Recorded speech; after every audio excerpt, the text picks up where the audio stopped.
വള്ളത്തോൾ സാഹിത്യ സമിതി പ്രശസ്ത മലയാള കവി വള്ളത്തോൾ നാരായണ മേനോന്റെ പേരിൽ ഏർപ്പെടുത്തിയ പുരസ്കാരമാണ് വള്ളത്തോൾ പുരസ്കാരം. 1,11,111 രൂപയും പ്രശസ്തി പത്രവും ഉൾപ്പെട്ടതാണ് ഈ പുരസ്കാരം. 1991 വള്ളത്തോൾ പുരസ്കാരം ഏർപ്പെടുത്തിയത്. വള്ളത്തോൾ പുരസ്കാരം ലഭിച്ചവരുടെ പട്ടിക നമുക്ക് നോക്കാം.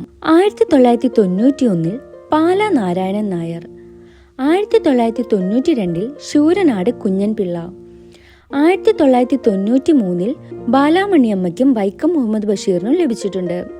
1994 Ponkunnam Varkey, 1995 MP Appan, 1996 Thakazhi Sivasankara Pillai, 1997 Akkitham Achuthan Namboothiri, 1998 KM George, 1999 S Guptan Nair, 2000 P Bhaskaran, 2001 T Padmanabhan, 2002 doctor M Leelavathi, 2003 Sugathakumari, 2004 K Ayyappa Panicker, 2005 MT Vasudevan Nair, 2006 ONV Kurup, 2007 Sukumar Azhikode, 2008 Puthussery Ramachandran, 2009 Kavalam Narayana Panicker, 2010 Vishnu Narayanan Namboothiri,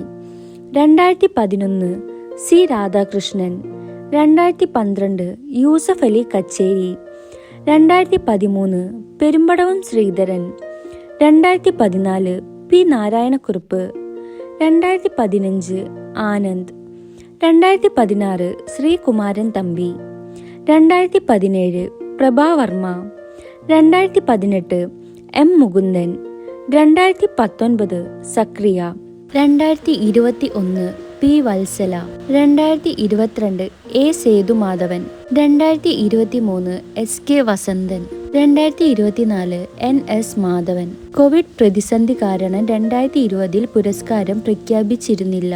1993 മാത്രമാണ് 2 പേർക്ക് ഈ പുരസ്കാരം സംയുക്തമായി ലഭിച്ചത്. ബാലാമണിയമ്മയ്ക്കും വൈക്കം മുഹമ്മദ് ബഷീറിനും. പരീക്ഷകളിൽ വള്ളത്തോൾ പുരസ്കാരം ഏത് കൃതിക്കാണ് ലഭിച്ചത് എന്ന് ചോദിച്ചാൽ ഉത്തരം എപ്പോഴും സമഗ്ര സംഭാവനയ്ക്ക് എന്നായിരിക്കും. ഏതെങ്കിലും ഒരു പുസ്തകം നോക്കിയല്ല ഇത് നൽകുന്നത്.